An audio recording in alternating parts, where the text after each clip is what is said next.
watching closely. What's the secret, Max? You just gotta find something you love to do and then do it for the rest of your life.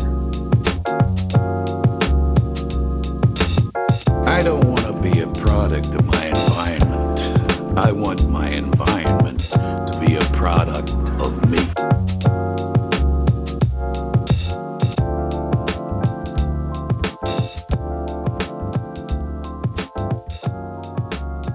Hello, and welcome to The Establishing Shot, a podcast where we do deep dives into directors and their filmographies. I am your host, Eli Price, and we are here on episode 100.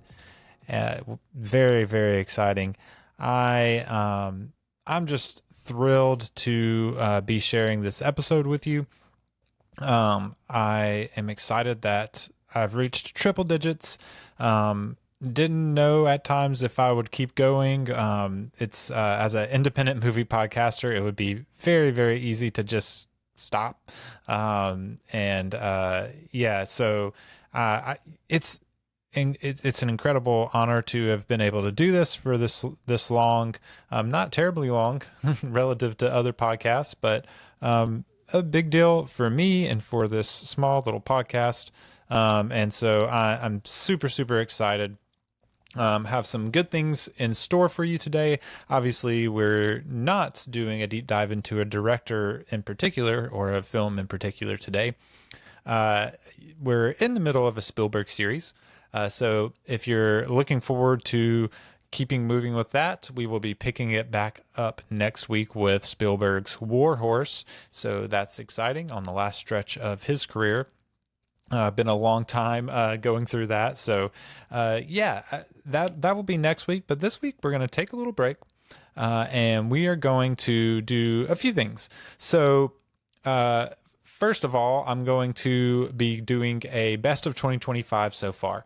I'm going to share some of my favorite films of the year so far, kind of like a top 10 countdown so far. I've only seen 20 films this year so far, which I kind of listened back to my best of the year so far episode last year for 2024, and I was kind of at the same point at that point in the year at about 20 films, and I ended up seeing a ton of films from 2024. So this list is just kind of like a so far kind of list. Usually the beginnings of years movie years are less loaded with good stuff than the back end of the year. So lots of great stuff still to come. Some good stuff this summer with some big, superhero blockbusters, amongst other things. So I'm looking forward to a lot of movies this summer and this fall, but I have seen 20 of 2025 so far. So I'm going to get into those. So what I'll do is I'll count down from 10 to 1. I'll do my first 5, 10 to 6. And then what we'll do is we'll pause that countdown. And I'm going to do a episode 100 celebration in the middle of the episode. So I got past and possibly future guests to send in submissions, as well as a few listeners. I basically asked people to submit their favorite film of the movies that we've covered so far from the three directors, Wes Anderson, Christopher Nolan, and Steven Spielberg. And I got a lot of great submissions for that. So I'm going to share those. And then I'll kind of share some of my favorites, and then a couple of just reflections on being 100 episodes into the show. And then, we'll finish the episode off finishing that countdown from my fifth favorite to my number one movie of the year so far. It's going to be a fun episode. It is episode 100, so it's just fun for that reason alone. But let's jump right into it. The best of the 2025 year so far. So as I'm going through this list, you might hear some titles that you're like, I thought that was a 2024 film. And some of them, at least one of them for sure, I know was on a lot of 2024 lists. But it really didn't get a release here in the US until 2025. So there might be there might be more than one like that. I'm not really sure, honestly. But yeah, I kind of go by like the release year in the US, when it actually got like a limited or internet release here. So yeah. So, but that thought aside, let's start off with my number 10 movie of the year so far. I will say all of these movies I have rated 4 stars out of 5 or higher. No 5 stars yet. So it's 4.5 stars from 10 to 1. So yeah, these are all movies that I think are really, really great. So at number 10, I have the movie Ethos. You might be wondering, what in the world is that? Because I was wondering the same thing when I first heard of it. It's spelled EEPHUS if you want to look it up later. So I probably felt like that should be spelled out there. Ethos is a debut feature film by director Carson Lund. And it is basically a baseball hangout movie. It follows these 2 teams of college-aged to middle-aged men that are on a rec league, kind of recreational baseball league. They're playing their last game at Soldier Field, I think it's called, before it gets torn down. And the field's getting torn down. They're building a school on the location. And so it's really their last go in their rec league. Yeah, it's really, it's not a plot. There's no plot. It's just following them through the game, conversations, some exciting, baseball moments, I guess. But it's really just about the simple things that bring us joy in life. I think at the end of the day, things that maybe don't matter to anyone else except maybe you and the ones you share it with, things that other people would say, who cares? But to you, it means the world because it's an escape, or it's just something that you feel great passion or competitiveness about. It gives you life. It gives you something to strive for, some sort of purpose or joy. And that's really, I think, what this movie is about. And it at the same time, just by the nature of it being the field going away and them losing this, it's kind of about the grief that you have for those things when you lose them. And one thing I thought was interesting is it's about grief in the last moments of something. A lot of times grief is explored in films after the fact, after the event, the terrible event or whatever has happened. But in this movie, when the game ends and the sun goes down and they all drive away, You don't go with them and see what they do after or what they, how they feel about it later in life. You just kind of grieve it with them as it slowly slips away. I think it's a really beautifully shot film. It has some profound moments. Really, really enjoyed Ethos. At number 9, I have the movie I'm Still Here. This is the main movie I was talking about that you may say, wasn't that a 2024 film? Sort of, but it wasn't released here till 2025. This is a movie from acclaimed Brazilian director Walter Salles. It got Oscar nominations for Best Picture, Best International Feature, and Best Actress for Fernanda Torres in the movie. And it actually won Best International Feature. And I think it probably was the Best International Feature last year, or one of them at least. It deserved the award. It's very good. It's about the very interesting true story of... I think it's like 70s Brazil. There is basically a military coup takeover. A dictatorship is kind of implanted in the government. A bunch of kind of ex-congressmen, in the case of the husband of the family in focus in this movie, and people in business, just people that had connections that this new military dictatorship doesn't like, were kind of just taken from their families, and some of them, were tortured and questioned and sent back, and some of them just disappeared and never came back. And that's what this movie is about. It follows Fernanda Torres as the lead, as the character Eunice Paiva. Her husband, Rubens Paiva, is taken one day. You kind of spend some time getting to know the family, just really connecting with them, which I really loved, that section of the movie.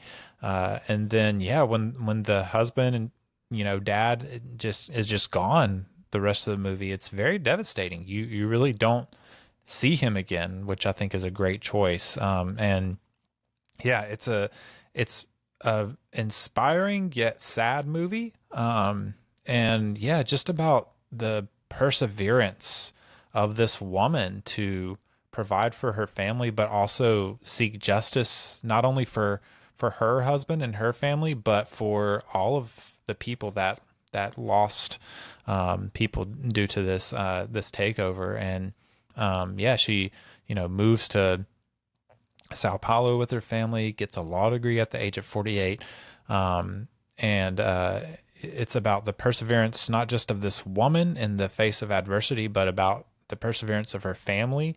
Her family could have easily just broken to pieces, but you flash forward and see them well adjusted and successful. And a really inspiring story with that definitely melancholy sort of feel to it. So I'm Still Here, very good. I should have noted where you can see these. EFIS, going back a little bit, you can get on VOD right now. I'm Still Here is on Netflix, so you can go watch it there. My number 8 movie of the year is Friendship. It is the debut feature for director Andrew DeYoung. So another debut feature here. It is very much a Tim Robinson vehicle. If you're not familiar with Tim Robinson, he's done some stints on SNL, and also has the popular show, I've never seen it, called I Think You Should Leave, I think is what it's called. I could be butchering that, but it's definitely a Tim Robinson vehicle. It's a comedy. He is Tim Robinson, how to describe him? His humor is uncomfortable, and it's like it moves from like subtle uncomfortability to like loud in your face obnoxious uncomfortability in the matter of like milliseconds. And it's definitely like not a sort of comedy that everyone will vibe with, but I find it really funny. It's uncomfortable, and it's like you never know what is going to come out of his mouth. And the character of the titular Friendship that plays alongside Tim Robinson is Paul Rudd, who plays really well against him. I love this character. Really, really funny. A lot of uncomfortable humor. It has a kind of horror score going, a very A24 film sort of thing, a comedy with a horror score. And you do get more horrifically uncomfortable as the movie goes on, as this man spirals out of control. But yeah, it's, I guess it's in a way about just the loneliness, and isolation that middle-aged men might feel, I guess. I don't know. It's really, really funny. It's probably the best pure comedy I've seen in theaters in a long time. So highly recommend Friendship if you like uncomfortable, over-the-top humor. And yeah, it's still in theaters, so you can go see it in theaters now. As of the release of this anyway. And yeah, at number 7 I have the movie Warfare. This is a team up of director Alex Garland of Ex Machina, Annihilation fame. Civil War was his last movie. It's a team up of him, Alex Garland, and Ray Mendoza, who is a Navy SEAL veteran and a film military advisor in Hollywood. So this is his first time directing, co-directing with Alex Garland. He worked with him as a military advisor in Civil War. That's kind of, I think, I don't know if that's how they met, but that's how they started working together more deeply, I guess. But yeah, this movie tells the real story of a mission gone wrong in Iraq in November of 2006. They got testimonies of the survivors of this mission, and yeah, built the story, or built the, I guess the screenplay, the story, whatever you want to call it, around those testimonies. What I really liked about this, there's no plotting, there's no plot kind of driving the movie. There's no real like character development necessarily, other than just kind of like being there with them and kind of getting to know them a little bit that way. There's no explanation of the mission. You're just kind of dropped into the mission and you experience it with the team. You don't really know why they're there or what they're after. You are just like listening to them to call codes and try to survive once things go wrong. And it's this very, this word gets thrown around a lot, but it is a very visceral experience, very uncomfortable at times. It leaves you questioning the point of it all. A really interesting choice of an ending kind of shot, ending little piece there at the end. And yeah, I thought it was really, really extremely well made.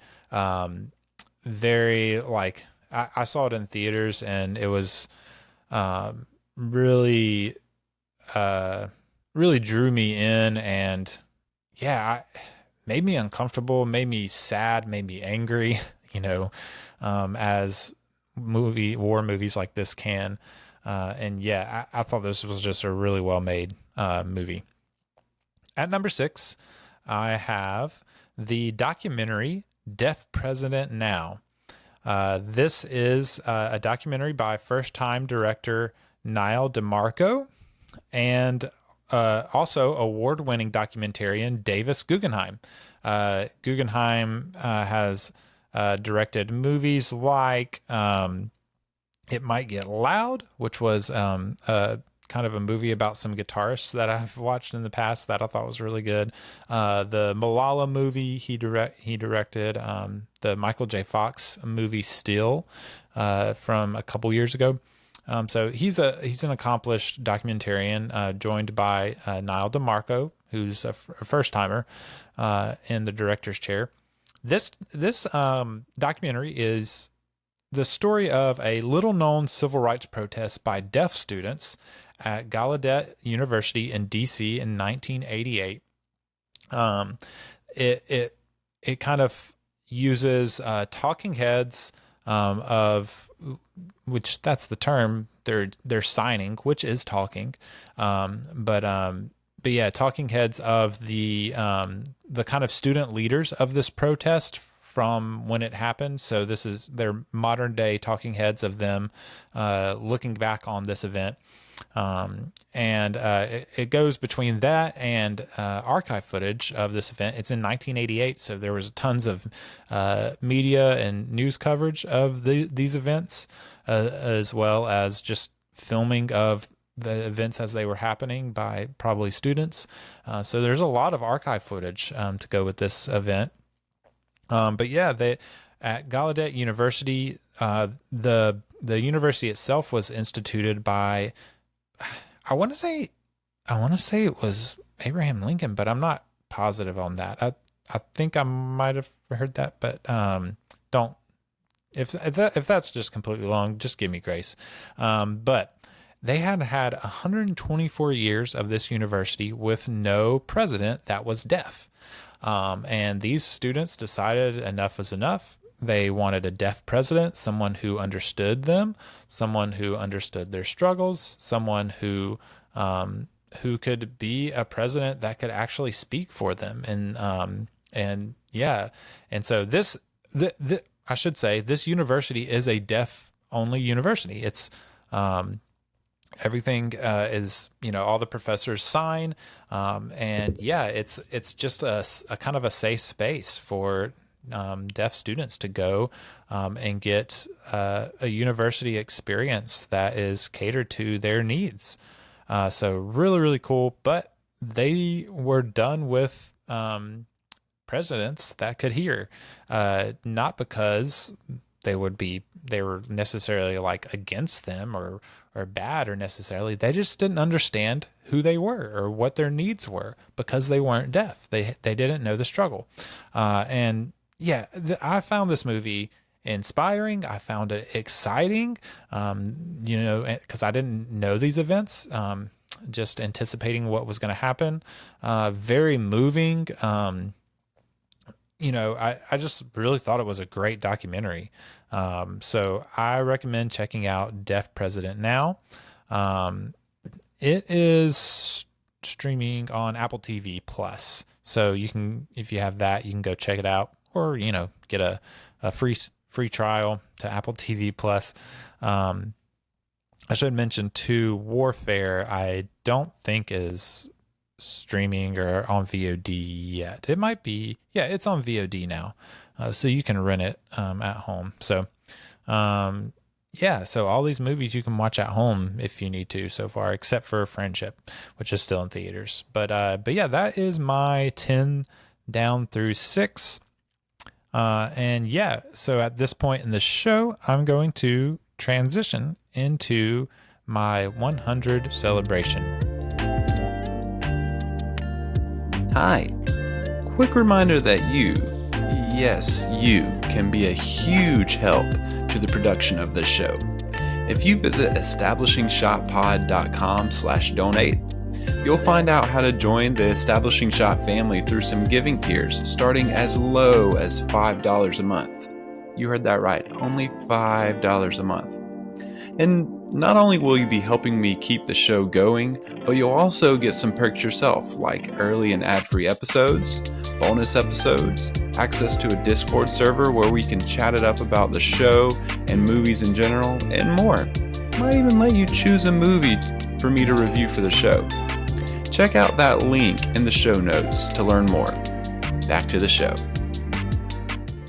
100 episodes. Very exciting. I am so happy to just have been able to have this experience with you, the listeners, and also just with all of my guests that I've been able to have on. A lot of great guests. Some friends that love movies that helped me get this thing kicked off, coming on as guests and just kickstarting this thing. Shout out to Jacob Phillips and Hayden Fobb, Thomas Piers and Harrison Fredericks. Those guys really came in at the beginning and helped me get this thing going. And before I really had any sort of networking to reach out to people, I was just getting my friends to come on and talk about movies. And not that they were lesser guests, they were great guests because we love talking about movies, and they're kind of just like me, just love watching movies and talking about them. So, but yeah, shout out to those guys. Love you guys. Thank y'all so much for helping me kick this thing off. But man, we've come a long way. I've built a kind of a network of guests that I've had on, or if even future guests that I haven't had on yet that, would love to come on. So it's just been such a great experience. I want to share a couple of reflections on that. But first, I would like to share some past guests and future guests and listener submissions to my questions. So what I did was I asked people to send in audio or video of them sharing their favorite film of the directors we've covered so far. So, we started with Wes Anderson, then we covered Christopher Nolan, and we're hitting Spielberg, chugging along, working our way through the rest of his filmography. So they could pick any movie from those three directors. And yeah, we got some great submissions. Since we covered Wes Anderson first, I think I will share some of those picks first. So we had a few people pick Wes Anderson movies. So here those are. Hope you enjoy those. Hello, everyone. Dave Lester here. I'm the host of Does the Bible Say That podcast and Veterans of Culture Wars. I want to congratulate the Establishing Shot podcast on 100 episodes, an epic milestone. So congratulations to Eli Price. Thank you so much for doing this work and getting all of our love for movies out there in the podcast universe. It's great. I was asked to share my favorite movie for the directors that Eli has covered so far, which include Christopher Nolan, Wes Anderson, Steven Spielberg. This is a hard task. These are all directors that I really, really love. So starting with Wes Anderson, I'm going to have to go with Moonrise Kingdom. My wife, Michelle, and I saw this movie in the theater when it came out, and it means a lot to us. It's a great film, but also I have to say Rushmore and Bottle Rocket. I mean, it's so hard with these great filmmakers who have many wonderful movies. Steven Spielberg. I got to go with Raiders of the Lost Ark, one of my favorite movies of all time. And Christopher Nolan, another tough one, but I'll select The Dark Knight for this one. So I'm a big Batman fan. That's such a great movie. I mean, Nolan, all of his movies probably are 3.5 stars and up for me. I don't know if there's anything under that. So a lot of great directors there. It's been a lot of fun. Congratulations again on 100 episodes, and thanks for doing and putting this work out for all of us to listen to. Take care. Hey, this is Elijah Davidson. Eli, congratulations. 100 episodes for the Establishing Shot. That's awesome. What a milestone. Calling in here with my favorite film from these three filmmakers that you've covered on the show. That's tough, On the one hand, we live in a Twilight world, or at least, I do. So I'm tempted to go the Christopher Nolan route there. But then there's Spielberg, greatest filmmaker of all time. Maybe, you got to at least have that discussion. And there's probably not many movies that have impacted me more than something like Raiders of the Lost Ark or Jurassic Park. But when it comes right down to it, I think I got to go. I think I got to go with Wes Anderson. I think I got to go with Fantastic Mr. Fox. That is a movie that has kind of snuck into my favorite films. One day, a few years ago, I realized how important that film had become to me. It's a movie about, fatherhood, being a good husband, being a good member of a community. Mr. Fox there is a writer. I like that too. There's a lot of things.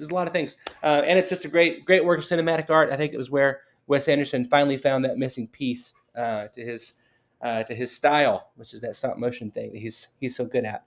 Let's go with Fantastic Mr. Fox. And once again, congratulations on 100 episodes. That's awesome. And here's to 100 more. Hey, this is Joe George, and I want to talk about Asteroid City, which is my favorite Wes Anderson movie.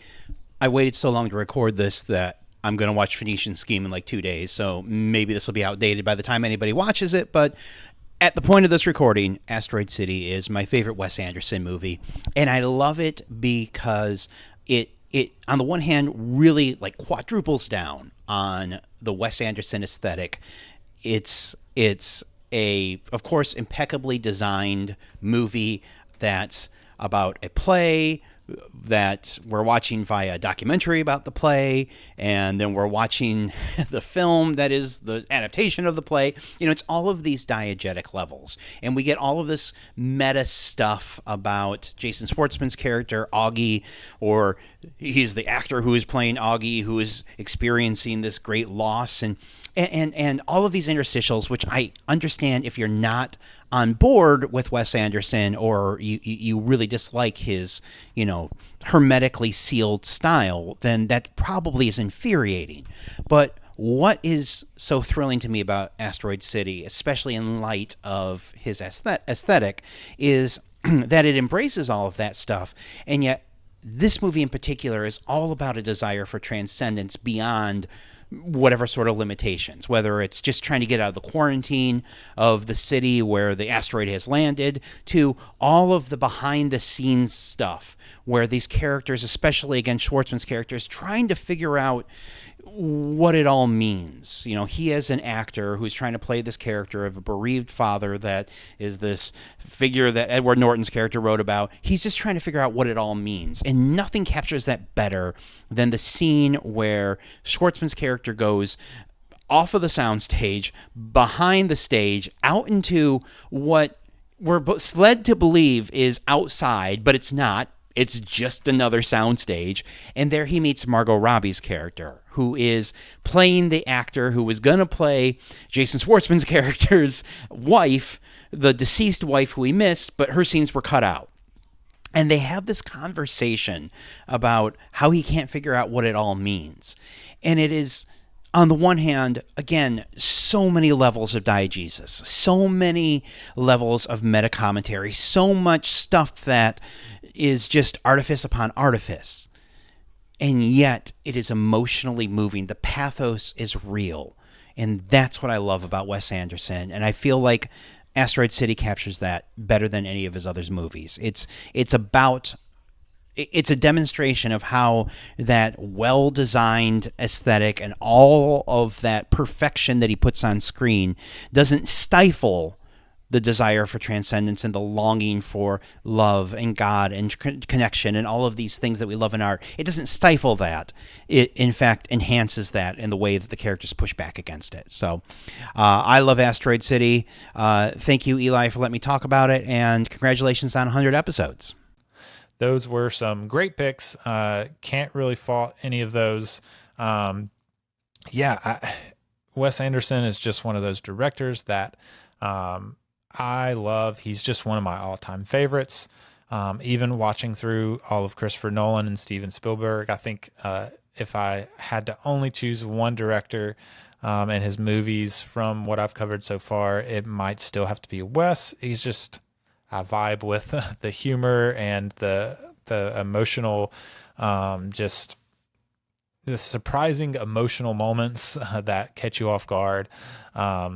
Love some Wes Anderson. My favorite when I came out of that series was the Royal Tenenbaums, but man, really, I could go with, like Elijah said, I could go with Fantastic Fox on any given day.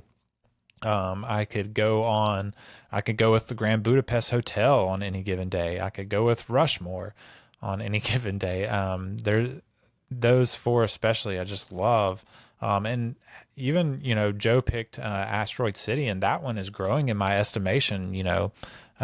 It could rise its way up to the top eventually. I love Wes Anderson.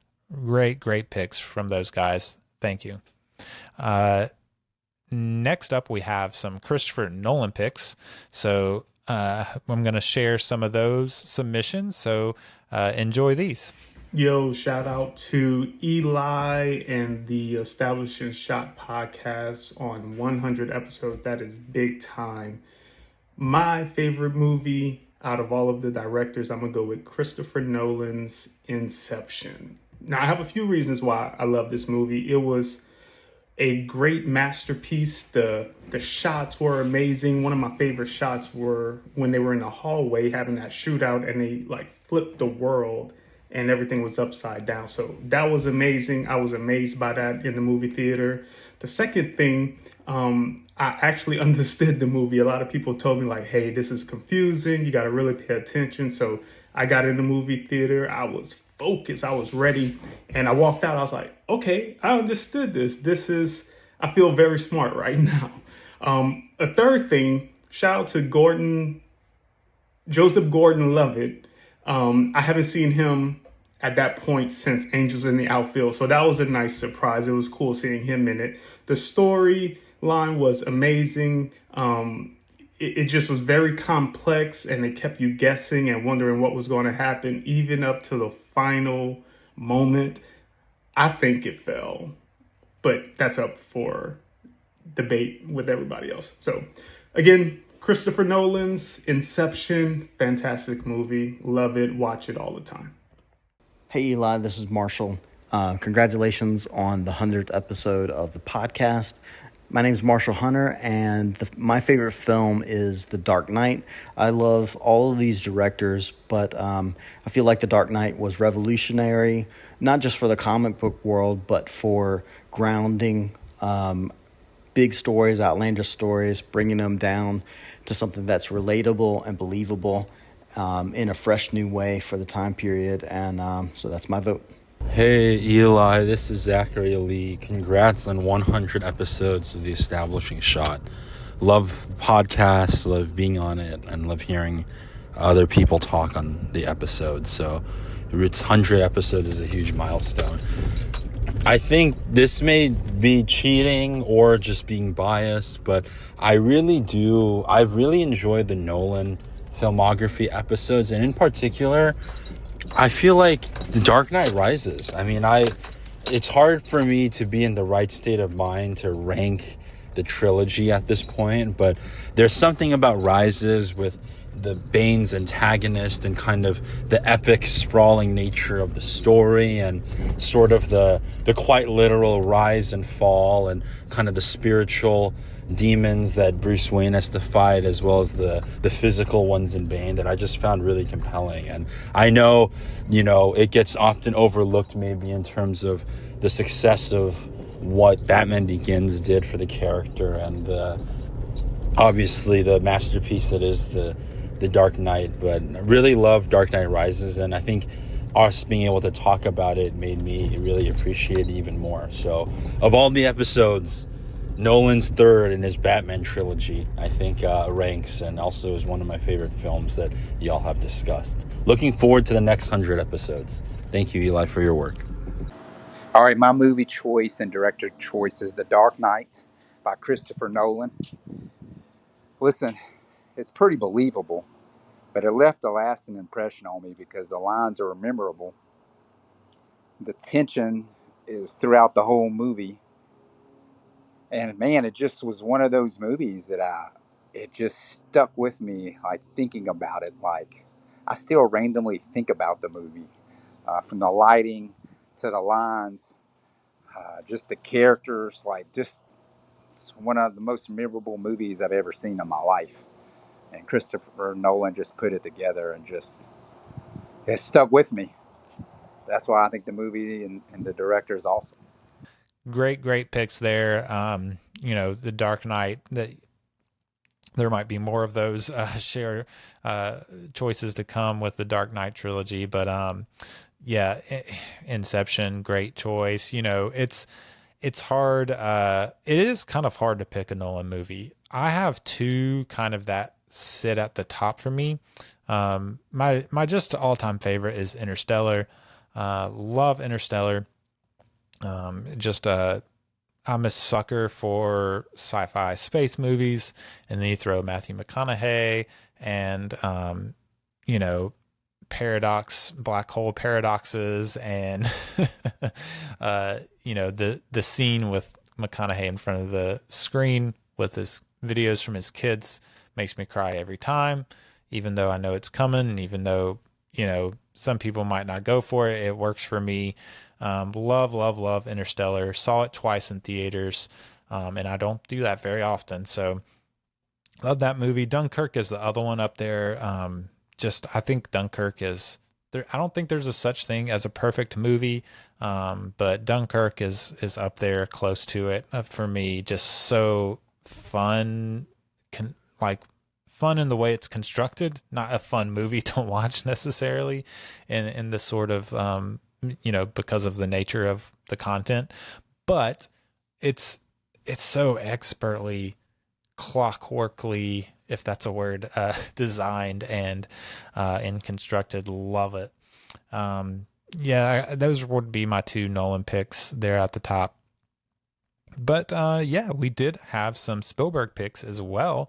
So I'm going to share a couple of those Spielberg picks, and excited to hear what those are. I hope you are too. Hey Eli, it's Kara Smith. Happy 100th episode. That's very impressive. When looking back at the Directors you've covered thus far, Nolan and Spielberg and Wes Anderson. I think one of my favorites has to be Catch Me If You Can. I just love a con artist. They are the most fun and glamorous of all the criminals, and this story is no different. It has so much heart as well as being just interesting and clever. And I think it's one of those movies that you could just catch in the middle and still end up loving it and be glued to your seat. Even if you are two-thirds of the way through, you still just want to know what happens, want to know where the story will take you. And I think that that's always the mark of a good film is every time you even see a glimmer of it, you're like, no, I have to keep watching. So that one's one of my favorites. But again, happy 100th. My name is Ian Naudet, and of the covered filmography so far, my favorite film is Raiders of the Lost Ark by Steven Spielberg. Reason? It's iconic. Iconic in its casting, iconic in visual mastery, and iconic in its storytelling. And Harrison Ford embodied one of my favorite characters of all time in Indiana Jones. So, my pick, Raiders of the Lost Ark, with a shout out to Life Aquatic by Wes Anderson as well. Thank you. Hello, Establishing Shot Podcast. 100 episodes. That is fantastic. And I am so glad that I have gotten to be part of 4 of them. Even though I lost both my drafts and whatnot, I learned so much talking about Indiana Jones and the Last Crusade, as well as my favorite Steven Spielberg movie, Jurassic Park. So, I heard you guys were talking about the different director things. For sure, of the 3 directors, I know it's pretty basic, but I love Steven Spielberg. And my favorite Steven Spielberg movie is Jurassic Park. We talked a lot about it going, on the episode, but in short, the imagination, the fantasy, the use of realistic effects, the acting, the quotable lines, there's just so much there. And he did such a great job making it seem realistic, with impending danger, but also hope and happiness.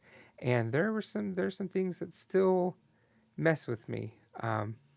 So I think that it was such a fun movie, and it's one that you can just keep revisiting. And even though you've already seen it, it's just fun to watch. And then, of course, secondly was Indiana Jones and the Last Crusade, the best of all the Indiana Jones movies, in my opinion. And we talked about that as well. I haven't watched a lot of Wes Anderson, so I don't really know that I have a favorite per se. For Christopher Nolan, you of course have the Batman trilogy, which is fantastic. But honestly, I really liked, especially just as like a single movie, I really liked Dunkirk. I felt that it was, once you understood the whole time thing, I think it really flowed well, and it was really exciting.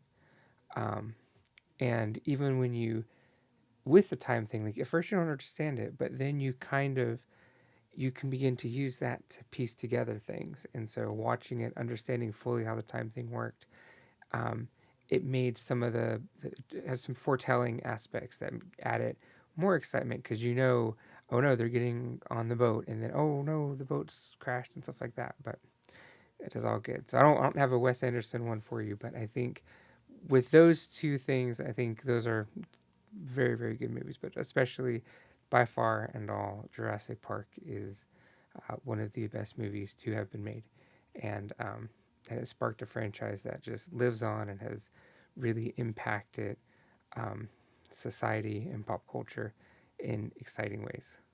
Okay, cool. Bye. Thanks and congratulations, and mayhaps I shall see you again on the show. Bye. Great picks there. Been really enjoying some Spielberg. So yeah, it's hard. It is hard to choose a Spielberg. I kind of like, I've had a favorite Spielberg for a long time, and even going through this marathon, it's hard for me to change it. And that's Jaws. Love Jaws. There it is behind me. If you're watching the video, I just love Jaws. It's exciting. It has some emotional, like, punching moments. I think it's like more relevant today in its content than any other time. A quintessential American film. The Godfather, and this sort of kicked off the summer blockbuster, for better or worse, I guess. I love Jaws. Other movies up at the top for Spielberg for me are E.T., Schindler's List, Jurassic Park. Love those as well. But yeah, great picks. Hard to fault any Spielberg movie. Well, there's a couple that you could fault, but yeah, more picks to come. So I had a few submissions. A couple of them were by pairs. So if you remember, I had Chasa and Charlize West on for an episode. They're sisters that are filmmakers that are friends of mine that I had on. They submitted something. Jen and Sarah from Movies and Us podcast sent in a submission. They had some really great thoughts on a couple of their choices. And then Andrew Corns, who has a podcast called The Revisionist Almanac, where he goes back and it's really interesting. He goes back to movie years, rewatches a bunch of movies, and then has some guests on to kind of revise the Oscar wins. So Best Picture and the actor nominations. They do nominations. They pick some winners revised for those years. So yeah, that really fun concept. I think he shares a little bit about that in his submission. But so Andrew kind of, he called himself, I think, a rapscallion, and picked one movie from each director. So I included him in this kind of section. But yeah, these are some really great submissions. Enjoy those. Hey everyone, we're the West Sisters. I'm Chasa. I'm Charlize. And we want to say congrats on 100 episodes, Eli. We're former guests from episode 44, where we broke down Raiders of the Lost Ark, and episode 45, where we broke down our screenwriting process. My favorite film is a Christopher Nolan film, and it's The Prestige. I can still remember watching it for the first time and being so hooked and just so excited to see where the story was going and figure it out, and watching every moment of it. I loved the acting, but most of all, I loved the plot twists, the suspense, and just the way that the story was told in such a clever structure. So that's going to be my pick. My pick is Steven Spielberg's Jurassic Park. I mean, I don't know what else I would pick, because Jurassic Park is such an incredible film. I remember watching it with my family and just having such an incredible time watching it. It has thrills, it has suspense, it has humor, heart, incredible dialogue. I mean, there's just so many things. I could go on. And the movie is just really good at weaving the theme throughout every element of it. Not to mention, like, the best cinematic music around. Da da da na na na na na na. Okay. Na na na na na na na. Hello, listeners of The Establishing Shot. My name is Andrew, and I'm the host and creator of The Revisionist Almanac, an interactive podcast that looks back on past Academy Awards ceremonies with the luxury of hindsight to determine what the voters that year got right and wrong in Best Picture, Best Director, and the 4 acting categories. I just want to start by saying congratulations to Eli for reaching 100 episodes. Being an independent podcaster is a ton of work, and as someone who also hosts my show solo, I know how much work goes into things both before and after an episode is actually recorded. The majority of podcasts don't make it into triple digits, and this is a testament to the quality and the consistency Eli puts out. Much respect to you. So the ask was this: my favorite film from one of the 3 directors covered so far on this show, those being Wes Anderson, Christopher Nolan, and Steven Spielberg. But I'm something of a rule breaker, a troublemaker, a real rapscallion, and I couldn't possibly just single out one of these directors, all of whom I love. So what I'm going to do is give you my favorite by each of the 3. Let's start with Wes Anderson, a director I just did a mini episode on covering my top 10 films by the eccentric filmmaker. While most of his stuff vibes with me, I think The Grand Budapest Hotel is unquestionably his most assured, mature, complete film. It's perfect in substance and in style. Moving over to Christopher Nolan. I am sure The Dark Knight will be the film that gets mentioned most as people's favorite, but I think his 2023 Best Picture winning film Oppenheimer is the film that he should be remembered for. It utilizes his love of the exploration of time, as well as him tackling something vital to the world with which we currently live in. And finally, Steven Spielberg. For my money, he's the greatest director in film history. Capable of covering any style or genre he wants to tackle, he's as comfortable making fun popcorn fare as he is crafting a film that deals in important historical moments. You could pick any number of his films, and if you catch me on this tomorrow, there's a good chance my answer changes. But when I think of Steven Spielberg, and the first film of his I saw that filled me with awe and wonder, it's 1994's Jurassic Park. Watching that film for the first time left me wide-eyed and in a trance, just as Sam Neill was seeing that first brontosaurus come to life. So that's it for me. I hope you enjoyed my choices, and I can't wait to hear what everyone else is going to select during this collaboration. You can find me at the Revisionist Almanac wherever you get your podcasts, or you can find me on any of the social media platforms using the handle RevAlmanac. Again, I'm Andrew, and thanks Eli for letting me be part of this. Hello, hello. We are from the Movies and Us podcast. My name is Jennifer Hahn. And I'm Sarah Callan. And each week we talk about a different movie. We're all about movies, stories, and connection. And so we just invite you guys to hang out with us. You can find us at Movies and Us Pod wherever you get your podcasts, and follow us on social media at Movies and Us Pod. We have come on this show before. We talked about The Terminal, which was quite a fun experience. So also be sure to go and listen to that episode. We had a ton of fun talking about a not so great movie. Yes. Thank you to Eli for putting together this really cool segment. It'll be so fascinating to see what everybody picks and why for their favorites of some of the most iconic directors of our time. So that's just a really cool smorgasbord of opinions, thoughts, picks that I think will be really fun to listen to. So we're excited to share ours, and we actually each picked different directors to choose a film to talk about as one of our favorites. So Sarah, you are a super fan of this director, Wes Anderson. I sure am. I am a member of the Wes Anderson fan club. I am a big fan of his quirky styles and his beautiful color palettes. I think I've seen all of his movies except for one.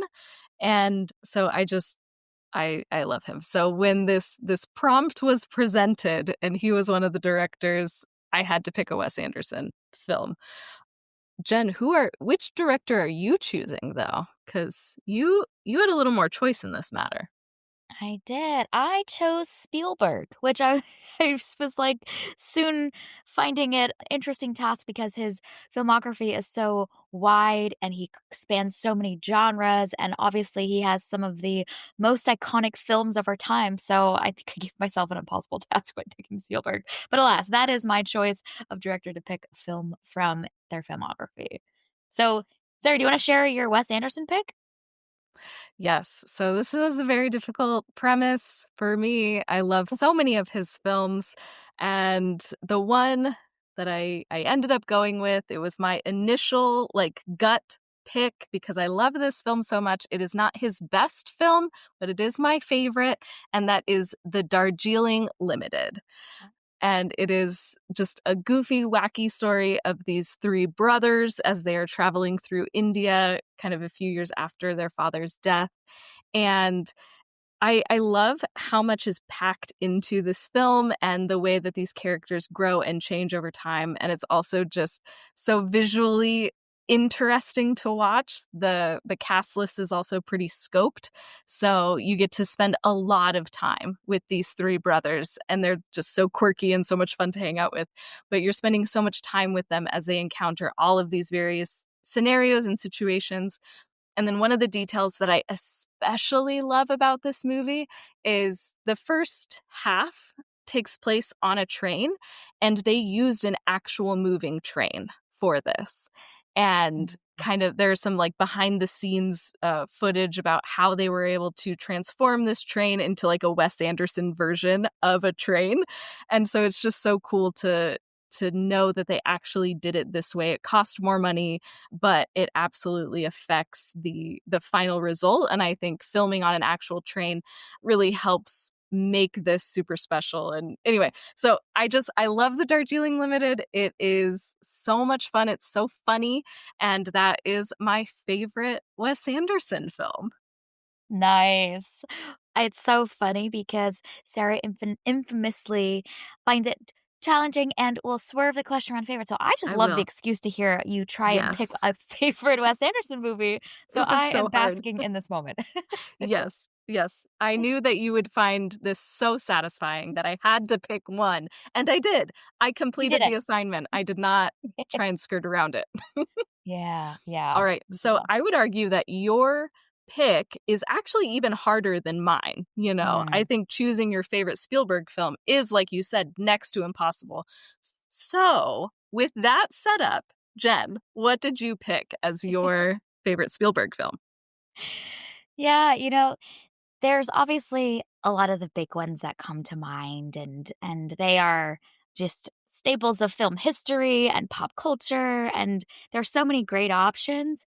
But this film came to mind very quickly as a strong candidate. And the more that I thought about it, the more I remembered finding this film so fascinating to understand Spielberg as a director, as an artist, as a human. And the movie that I'm going with is The Fablemans. So I will be so intrigued to see if anybody else has picked this. I perhaps don't think it's very likely because there's so many other big iconic ones, but this one feels like a gem of a film to me because it is so deeply personal for Spielberg. Obviously, it's incredibly autobiographical. I think in general, it's challenging to make a film that is about your own life, and he's somehow done that while weaving in so many themes and commentary about art versus technical engineering and the way that those all come together in the filmmaking process. There's obviously a lot around broken relationships and family, and how that is obviously a huge theme in a lot of Spielberg's films and something that he kind of processes through in his art. And you see the kind of roots of that through this film.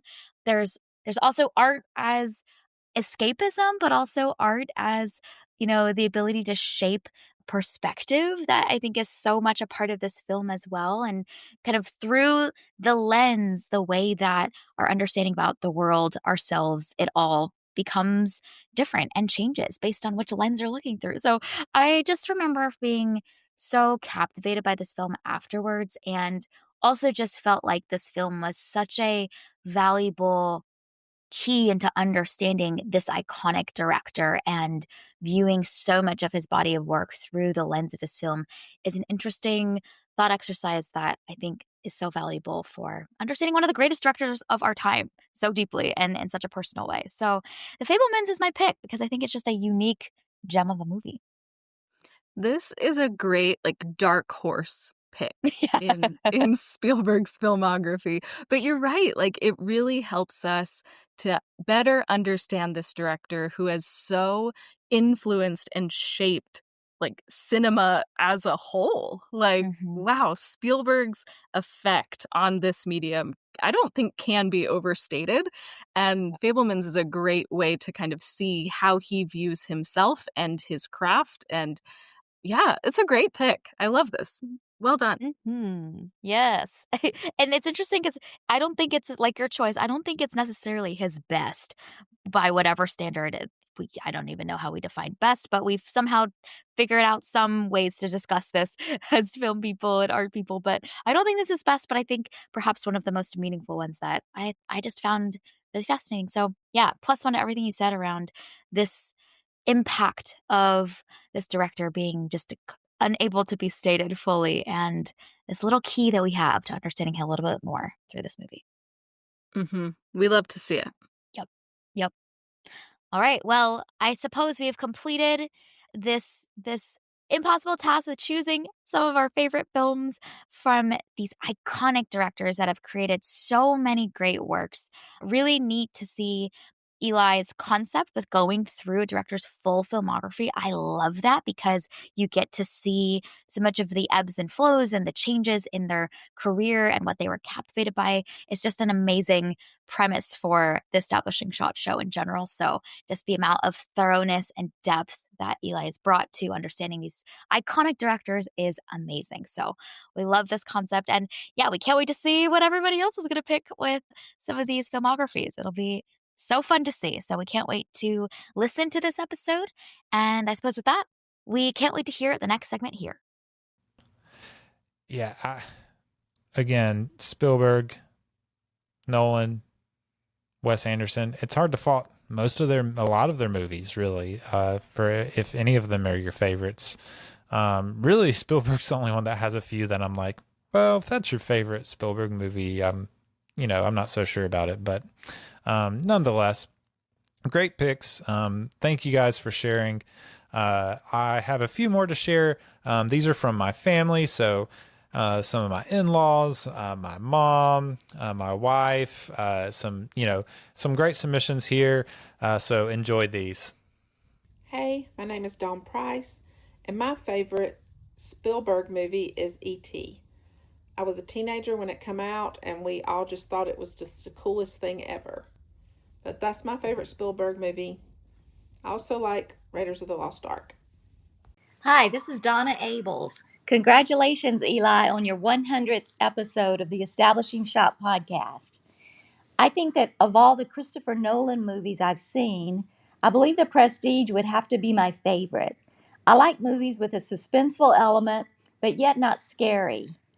And I love movies with a good plot twist. This movie about the rivalry of two magicians has both. Plenty of suspense and surprising twist. I could have never guessed the ending. And now for Steven Spielberg movies.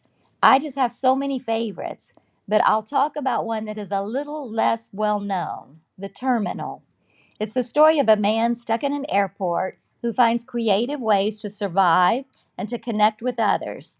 The main character is played by Tom Hanks, and the movie is just very touching in several parts. Hey, a huge congratulations to Eli Price and the Establishing Shot on their 100th episode. Great podcast. I've been asked to name my favorite film from the three directors that the podcast has focused on so far. Steven Spielberg, Wes Anderson, and Christopher Nolan. So let's deal with Wes Anderson. I'm not a big fan. Hey, I don't want to offend anybody, but that's just not my cup of tea. So I've only really seen a couple of his films, and so I won't weigh in on him. However, Christopher Nolan, I love. Kind of tough to make a choice because he's had so many great films. But I think I'm going to land on the Batman trilogy, and out of those three, The Dark Knight Rises, a near perfect film. Then, as it relates to Spielberg, my goodness, the best of all time. Just love his work. And again, so many great films that it's really hard to choose just one. But I think I will land on Indiana Jones and Raiders of the Lost Ark. Just one of my favorites of all time. Near perfect film. Hey, keep up the great work, Eli. Hi, my name is Robin Price. I am married to the cute guy who runs this podcast. And if I had to choose one movie out of all of the movies you've covered so far, I would just have to say that I can't do that because the Dark Knight trilogy all counts as one for me. And it's my favorite. I love Batman. It's very nostalgic for me. And it's the closest thing to a thriller that I will ever watch. I love you and I'm proud of you. Congratulations on 100 episodes. Well, thanks to everyone who submitted for this 100 episode celebration. Thank you so much. It means a ton to me that you took a moment of time to to just share your favorite movies of stuff I've been covering. These directors have become near and dear to my heart, obviously, as I've worked through them. And yeah, it's been fun. I have a couple of I have a couple of reflections I would like to share after 100 episodes. And the first one is just as I get closer to wrapping up my third director, three very different directors, might I add, in Wes Anderson, Christopher Nolan, and Steven Spielberg. It really just solidifies my love of watching through filmographies of directors. I've done this with, other directors before I started doing this podcast, watching through chronologically their filmographies, or even just kind of like, even if it's not chronological, just kind of like skipping around and watching movies as they become available from a director to fill out the filmography. I just love watching movies this way. And this podcast endeavor has just solidified that love. And really, like, one of the things that you begin to find, really this can apply to any art form, film being the specific one I'm covering, but just that the fact that true art is found not just in singular pieces, although it obviously is found in singular pieces, whether it's a film or a painting or a photograph or a piece of music. True art is definitely found in those singular pieces, but I think it's especially found in the body of work of an artist. You get to see their shifting perspectives and ideas over time, and it ends up kind of adding up to a whole idea or a whole story or just a whole observation or picture of their perspective on the world. And I think that's really a beautiful thing, to be able to take the body of work of an artist, watch it, look at it, enjoy it, think about it, explore it. It's one of the few opportunities we have to really like dive into the depths of who someone is. Artists pour their work and their heart and their souls into their work, into their art. And that seeps into what you watch and what you see and what you take in. And so, I just love that. I just love that endeavor to just take in the whole of an artist's body of work, and explore what they see in the world, what their perspectives are. And then especially with film, you're not just getting like the director's, body of work and their perspective and their ideas, but they collaborate with so many people, with writers and cinematographers and composers, and editors, and you're just getting all of those people's ideas and perspectives seep in too. And it just creates this body of work, this collaborative body of work, that's beautiful, not because maybe like the films themselves are beautiful, or like, you might have some that are better, some that are worse, some that are great, some that are not very good. But that doesn't matter. What matters is the body of work itself is beautiful, because it's an act of creation. It's a work. Especially like it's a collaborative, community driven, effort to create something that people will enjoy, to create something that will make people think, to create something that will make people feel, and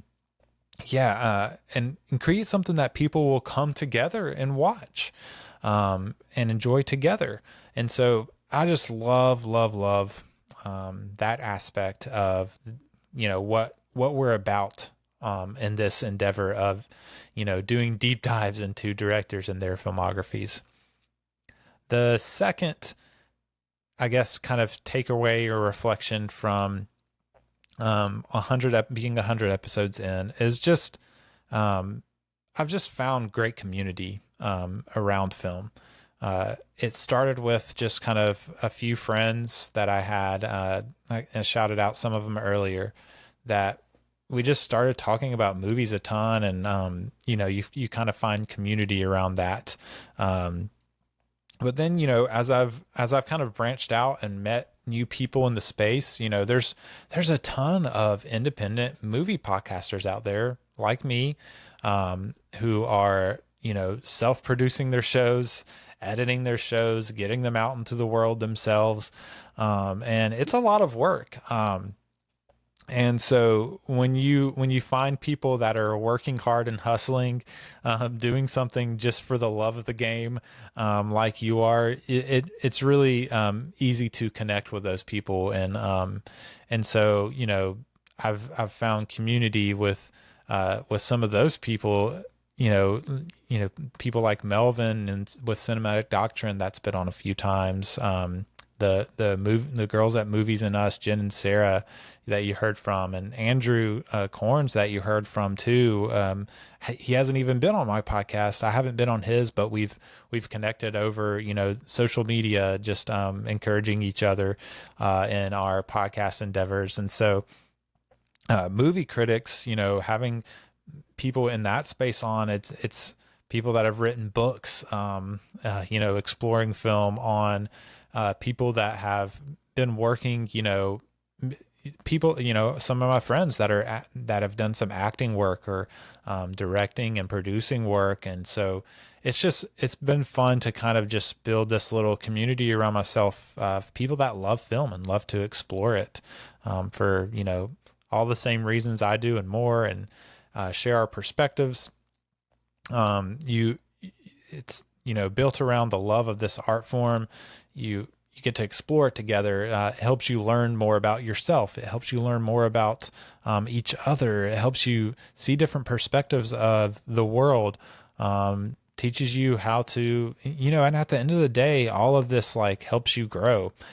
Teaches you how to love and care for each other in the world better through that exploration together in that community, in that culture. And so I've just grown to really appreciate that aspect of this, and encourage other people to find that for themselves, that community, that space where you can explore something that you're passionate about with other people, and learn from each other, grow, and hopefully become better people in the process. And so, yeah, really, really, really love this community, this independent movie podcaster community, this, you know, also, you know, movie critics, and the community of just kind of pals, just friends that I like talking movies with in everyday life. And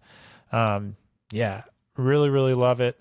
It's an honor to have reached 100 episodes with all of you. And yeah, I just don't even know what else to say. Can't believe I've made it this far. You know, hopefully I can keep chugging along and maybe get to 100 more. Maybe we'll be doing 200 episode reflections before we know it. So, yeah, that is it for my reflections on 100 episodes. Hello again. Do you know how you can really support the show for free in just a few minutes or less? That's right. Just leave a rating and review on Spotify and Apple, or wherever you listen that might allow for ratings and reviews. These really help the visibility of the podcast. In fact, just hit that pause button right now and drop the review right now. And then you can get back to the show. I'd greatly appreciate it. Okay, I trust that you went and left that rating and review now. Back to the show. Let's get back to the best of 2025 so far. So we left off at number 6, so now we're at number 5. This is the most recent movie I saw in theaters. Saw it just this past weekend. I saw The Phoenician Scheme, Wes Anderson's new movie. So this is going to be covered on the podcast in the future. I don't have it slated or scheduled yet. It might be next year before we get to it on the podcast, but that's okay because that gives us time to get some bonus features, to learn more about it, and, you know, kind of have time to watch it again, reflect on it, that sort of thing. But yeah, The Phoenician Scheme. This is Wes Anderson's 14th feature film, and it's his third major project in the last 3 years. You know, he had Asteroid City come out, he had the kind of Roald Dahl shorts, which was a it's a big project. There were 4 of them, kind of add up to a feature length. And then there's this movie, The Phoenician Scheme. It is an all-star cast. I'm gonna blurt out all of these returning cast members that have been in his movies in the past: Benicio del Toro, Bill Murray, Tom Hanks, Bryan Cranston, Riz Ahmed, Jeffrey Wright, Matthew Amalric, Scarlett Johansson, Steve Park, Richard Ayoade, Benedict Cumberbatch, Rupert Friend, Willem Dafoe, F. Murray Abraham. I mean, like, come on, that's incredible cast. And then there's 2 newcomers. One is an actor that should have been in Wes Anderson movies all along, and Michael Cera. He's great in this movie, really funny. And the other is Mia Threepleton, who I didn't realize until after watching it is Kate Winslet's daughter. So didn't realize that, but I can kind of see it. Great, phenomenal cast. Mia Threepleton is really, really good. She hasn't been in a whole lot of anything, but she was really great, especially since she's mostly acting off across from Benicio del Toro, who just he kills this role. Really, really great. But yeah, it is more straightforward plot-wise than a lot of Anderson's recent ventures, like Asteroid City or French Dispatch. More straightforward plot-wise, but definitely faster paced. A lot happening in quick succession. There's some dream sequences thrown in there along the way. So yeah, it's very fast paced. So it feels like you're really having to tune in like you have for those other movies to really follow, even if it is a bit more straightforward plot-wise. But also, it might be his funniest movie yet, and that's saying a lot because his movies are all filled with humor, but this one is very, very funny. I mean, there's some Looney Tunes level, like, kind of like explosive comedy. If you've seen it, you know what I mean, going on. And yeah, really, really funny. But you also have this kind of political and social exploration of what we do with powerful rich men. Asking asking the question, are they redeemable? To what extent are they redeemable? Just these men that are not good. They're doing terrible things, and just keeping on doing terrible things and getting away with it. And what do we do with those people? So you got that, but at the center of it all is this father-daughter relationship between Benicio del Toro's Zaza Corda, who's the lead character, and Mia Threepleton's Liesel. And yeah, just a really touching, as per usual for a Wes Anderson film, a touching relationship kind of at the center of it all. I heard an interview where he said that was like kind of the last thing that got infused to this one. They had the kind of the story about this, businessman, and his kind of like his scheme to build, I don't know what I don't really know exactly what they're trying to do, but it doesn't really matter. You don't have to know exactly what they're trying to do. It's kind of beside the point. But yeah, eventually he said as they wrote it, it kind of got infused with this father-daughter relationship. And yeah, some very touching moments. A lot more heavy, like, exploration of religion in this one as well. That's very interesting. This is definitely one I want to see again. What Wes Anderson's movies, I feel like especially his more recent ones, really, really grow in my estimation on a second viewing. So I would love to see this one again. I don't know if I'll get to see it in theaters a second time, but maybe I would be game for that. So that's my number 5, The Phoenician Scheme. At number 4, I have On Becoming a Guinea Fowl. You might be thinking strange title. It is a bit of a strange title. But this is the second feature film from the Zambian Welsh writer-director, I hope I pronounce her name correctly, Rungano Nyoni. She directed the movie I Am Not a Witch, that released in 2017, 2018, which is another phenomenal movie that I saw just last year, I think. Great movie. Also, I think set in, I don't know that one's set in Zambia like this one is. But I can find out as I vamp on this. This one is set in, I don't know.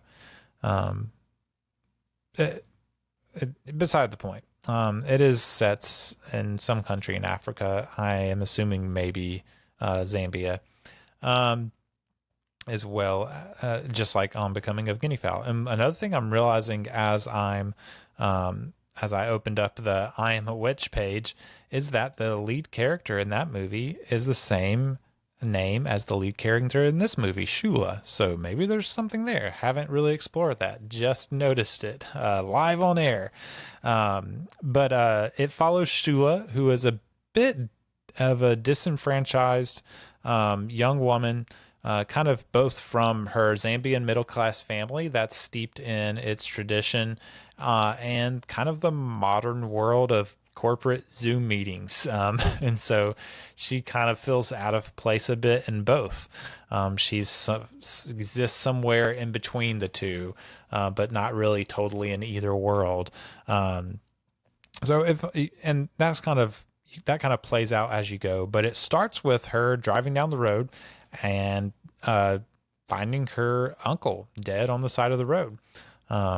The funeral processions begin, the traditions, the Zambian traditions begin, and it really ends up being the story of these cousins, these, I think 4 female cousins, Shula being one of them, who are uncovering this incredibly dark shared secret about their predatory uncle. And it's laced with humor and warm moments while always keeping that darkness of the content at the forefront, without it becoming too overwhelming. But a really, really effective movie. Great acting, some incredible imagery, some really I don't know if I would say, I don't know if moving is the right word, but just like emotionally impactful moments. And man, the thing that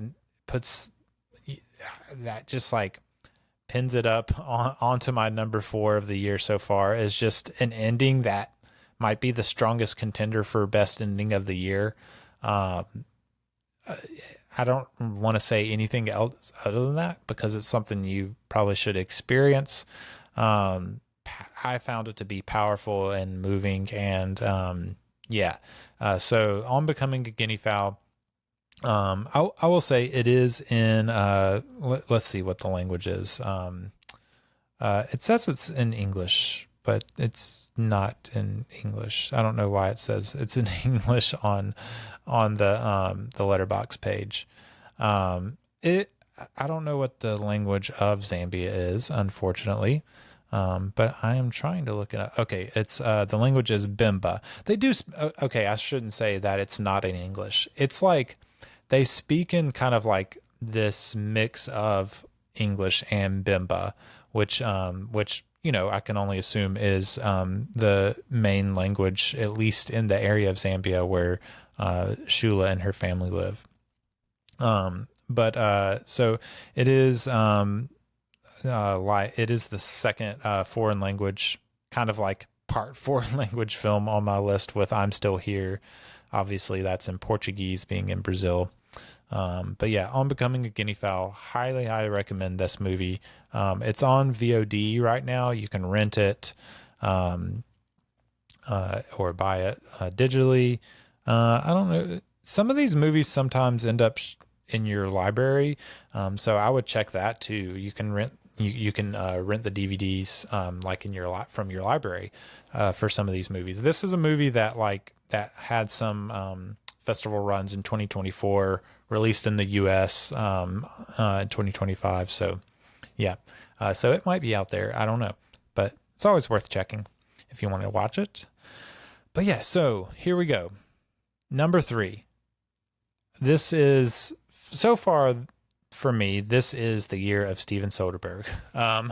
And you will find out more of that why as I move up my list. But at number 3, I have his movie, Black Bag. I loved this movie. Got to go see it in theaters. It is one of 2 Steven Soderbergh movies this year. They released not far from each other, within a few months of each other. But this directed by Steven Soderbergh, who knows how many films this is for him. He just pumps out films. But the script was written by the great American screenwriter David Koepp. You've definitely seen a David Koepp written movie before. I can almost guarantee it. He's written a lot of great stuff. But it stars Michael Fassbender and Cate Blanchett as a married couple working for Britain's National Cybersecurity Center, which is kind of like a spyish kind of branch of the government in a way. They're basically all spies working for the government. But yeah, it is, first of all, Michael Fassbender is incredible. Cate Blanchett is incredible. I think I can say with confidence they're 2 of the best working actors, working right now. Really great. They're a married couple. I've been telling people that this is a spy thriller about monogamy, because I think it is. The premise is basically just that the Fassbender character does a lot of internal investigation stuff. His wife comes up on a list that he's supposed to investigate for something that's going on. It doesn't matter a ton. And so, yeah, there's him and some of their friends. There's some great dialogue sequences with all of them around a table. Phenomenal script by Koepp here. The acting is captivating. It's incredibly paced. And really, it can be enjoyed simply as just a spy thriller, but it also has some deeper stuff under the surface. I said it's about monogamy. I think it is. I think it's exploring how strange it is to devote yourself to one person. How strange yet right, I guess I should say, and beautiful that can be, but also really difficult at the same time. And so, yeah, so Black Bag, spy thriller about monogamy, highly recommend it. I wish you could have seen it in theaters, but if not, it is on Peacock Premium, so you can go watch it there, or you can also rent it.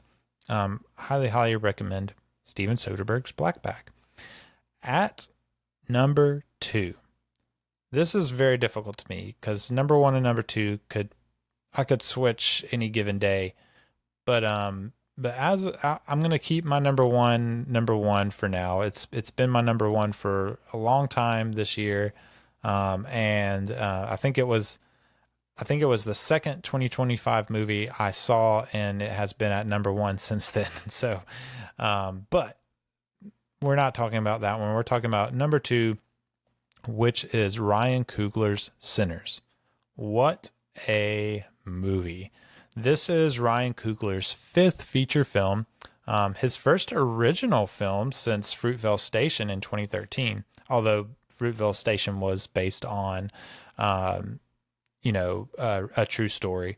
And I guess you could say this is based on the whole vampire movie genre in a way.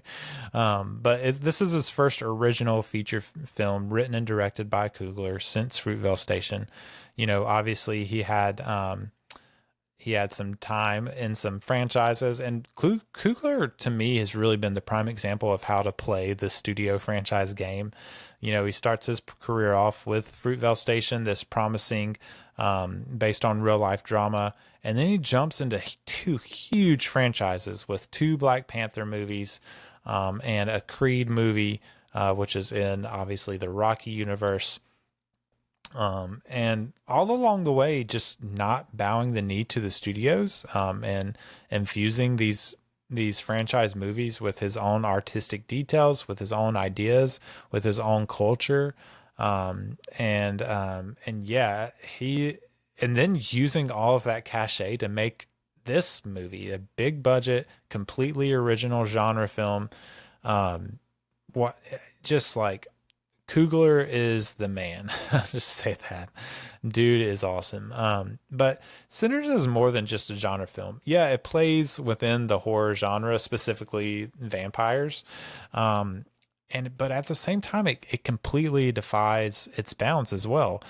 For the first hour, I was just enraptured by the world and the characters, and I honestly forgot that it was a vampire movie. To be like, so the first vampire finally shows up. I want to say it was like 45 minutes or an hour in to the movie, and he's kind of on fire a little bit because the sun is hitting him, and I was like, what in the world's going on? And then it clicked, like, oh yeah, there are vampires in this movie. I was so enraptured by the character building, which is phenomenally done, and just the world of these characters, that I just like totally blanked for half a second that it was a vampire movie, and then like quickly clicked back into that gear when I remembered. But yeah, so and I knew it like walking into the theater. That's just how good the writing and character development and plotting is in this movie. Some powerhouse performances. Michael B. Jordan with a twin performance for the ages. You could say Michael A. and Michael B. Jordan, I guess. Haley Steinfeld is great. You have this young guy, Miles Caton, playing Sammy. Just phenomenal. The dude has a voice too. I'm going to butcher her name, but Wunmi Mosaku plays Annie. Phenomenal. Delroy Lindo pops up. Love some Delroy Lindo. Great performances all around. This has, I guess, like it. So, staying true to all of the vampire and horror kind of tropes, all the while also staying true to the cultural and ideological interests of Ryan Coogler and his troupe.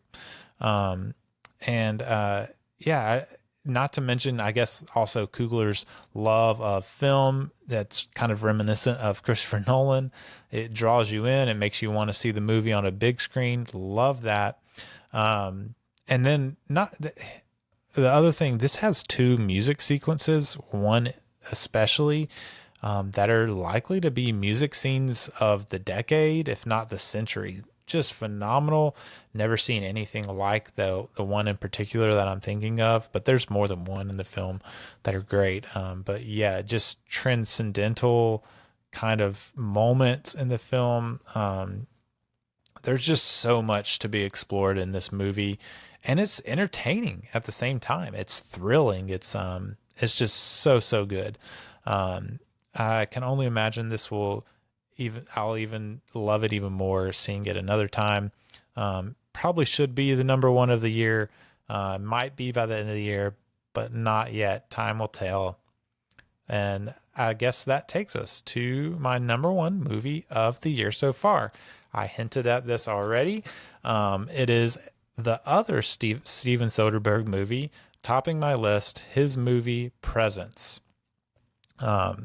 This movie came out towards the beginning of the year. I was able to catch it in theaters. And this movie was also written by David Koepp. So, to me, it's a ghost story, but it's not a horror ghost story. It is a family drama that is told as a ghost story. And then it has a gimmick. The gimmick is it is from the POV of the ghost. The camera basically is the ghost. So Steven Soderbergh himself operates the camera. He said they kind of made these like special soft, quiet shoes that he walked around this house in. It's all contained within this one house. The POV never shifts away from the ghost's perspective. The ghost doesn't talk. It just observes. It interacts some as you find out as the movie goes. It can make its presence known in certain ways. You don't know who the ghost is. It's centered around this family of four.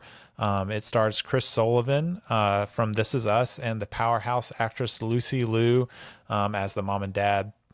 And then you have a couple of newcomers as the son and daughter, Eddie Madej, and then the central character is Kalina Liang, and yeah, she's great, phenomenal. They really both are. There's the ghost POV thing on the surface kind of feels gimmicky, but at the end of the day, Soderbergh's empathetically voyeuristic command of the camera makes you feel for these characters and wonder, who the ghost might be. It makes you it's like fly on the wall, like empathy fly on the wall in a way. You feel sympathy for some of the characters. You get mad at some of the characters. You find out new things, the character development from this ghost POV. It's not seeing everything all the time. It's not omniscient. It's not omnipresent.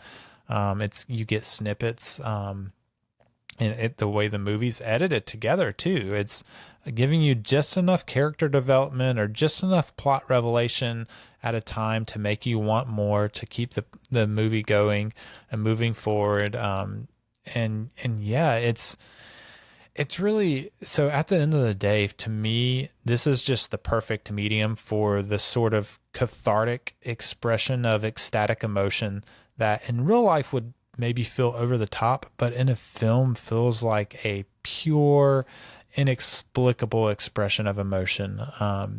There's a primary example that is the ending of the film. This is, along the same lines of On Becoming a Guinea Fowl, another contender for ending of the year to me. Just this explosion of emotion that when I saw it made my hair stand on end. Not because it's not, again, this isn't a horror movie. It wasn't scary. It was just such an explosion of emotion that I felt it in my whole body. And that doesn't happen all the time with films.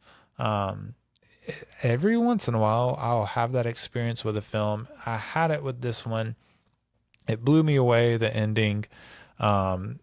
Some people, it didn't work for some people. And that kind of is par for the course with this sort of movie and that sort of like ecstatic explosion of emotion. It either works or it doesn't for you in the moment. It worked for me. I loved it. I was blown away by it. Dare I say, a perfect ending of pure emotion. So yeah, this is my number one movie of the year so far. Steven Soderbergh's Presence. Those movies so Presence is, Black Bag was on Peacock. Presence is on Hulu. I don't think I shared where you can watch Sinners. I think it is available VOD now. It might even still be showing in some theaters. It has some pretty long legs as far as that goes. But yeah, that is my top 10. Just to read back down through it, 10 to 1. I have Evis, I'm Still Here, Friendship, Warfare, Death President Now at number 6. At number 5, I have Wes Anderson's The Phoenician Scheme.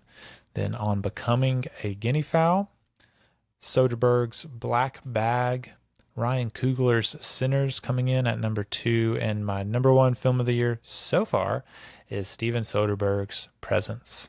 So I did see a lot of other movies. You might be saying there's a Mission Impossible movie missing, and that's because I was a little bit mixed on the newest Mission Impossible.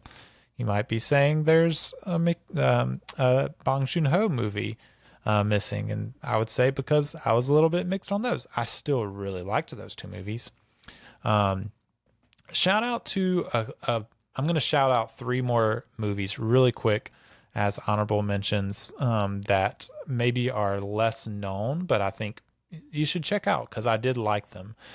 Grand Theft Hamlet, really, really fun, really, really unique. It is basically these guys in the world of Grand Theft Auto online trying to pull off a performance of Hamlet with other players in the game. Really, really highly recommend that. You can stream that on Mubi. One of Them Days, another great comedy of the year with starring Keke Palmer and SZA.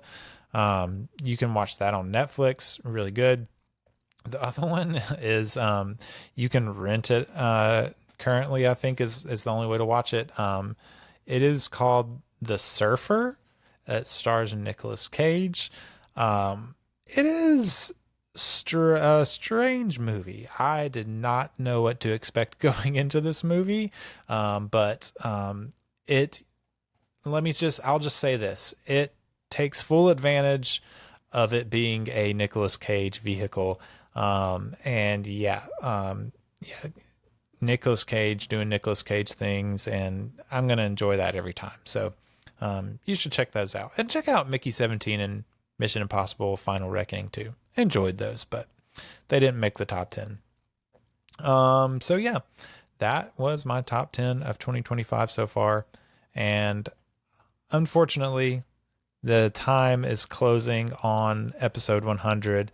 It's been fun. It's been fun to look back on the year so far, but it's also been fun to look back on 100 episodes of the podcast. Thank you so much for listening. I just love and appreciate every single one of you that have listened to. If you've listened to half an episode, I love you and thank you, and just greatly appreciate it. Don't forget a few ways to help the show. Just go after you finish listening. Just go rate the show on Apple or Spotify or wherever you listen. Give it a star rating. Leave a little review if you can. Would be greatly appreciated. That raises the visibility of the podcast. And then, if you want to become a supporter, help me pay for all the stuff that it takes to make this happen. I would greatly appreciate that too. You can find out how to do that at establishingshotpod.com. So just go there. There's a link in the episode description as well. Shout out again to all my friends and family and fellow podcasters, movie critics that send in submissions to celebrate 100 with me. Love you guys. Thank you so much. We are picking up again next week with our Steven Spielberg series with War Horse, a fun movie draft to follow that up. A really unique, fun, quirky movie draft. I'll go ahead and tell you, it's a Ridden Animals movie draft that I did with my brother-in-law, who was my guest for War Horse. We're drafting animals that are ridden at some point in movies. That was a really fun one. So those are the next couple episodes coming out. Looking forward to sharing those with you guys. Breaking more into the hundreds of the episodes. That's all I've got for this week. 100 episodes. It's been an honor. It's been fun. Here's to 100 more. I've been Eli Price, and you've been listening to The Establishing Shot. We'll see you next time. We were happy here. For a little while. But look, I figure it this way. Better to be king for a night than schmuck for a lifetime.